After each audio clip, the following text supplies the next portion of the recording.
Thanks so much. And again, we've been talking about this 1 week away now from Election Day, and both presidential candidates are out in full force trying to make their case to voters, especially in Florida.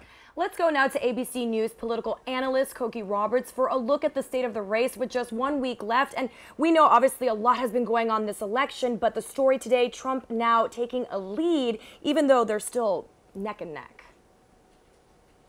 Yes, I mean, it's a lead, but it's a tie, really. But still, it shows that he has gained considerably in the time period since that last debate where she came out well ahead and with a great deal of enthusiasm. The enthusiasm has switched to his side, and that is a big problem for Hillary Clinton. And you're seeing it played out in Florida. Boy, are you. Just while I was sitting here waiting to talk to you, I heard several ads.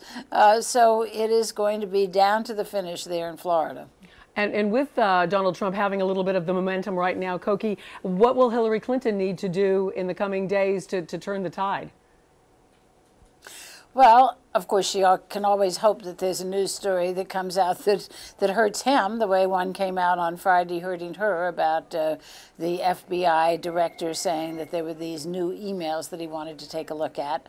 But the other thing that she has going for her, and this is very significant, is that she has a lot more people on the ground in those battleground states working to get out the vote. As you know, there in Florida, there's been a lot of reporting about an uptick in the number of Hispanic voters, or people with Hispanic-sounding names registering to vote, and early voting. We'll see what that means in the long run.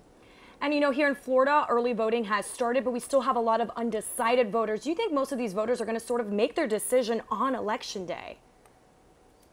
Well, that happens. We do see that. We ask that question in exit polls all the time. When did you make your decision? But what we're seeing nationally about undecided voters is that they tend to be Republicans.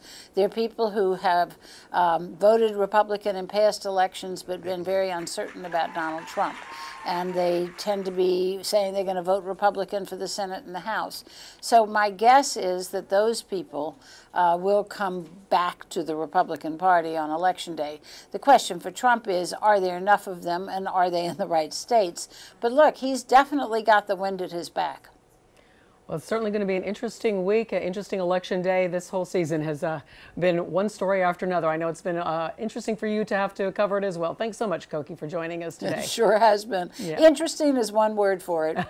There are others, I'm sure. Thanks a lot.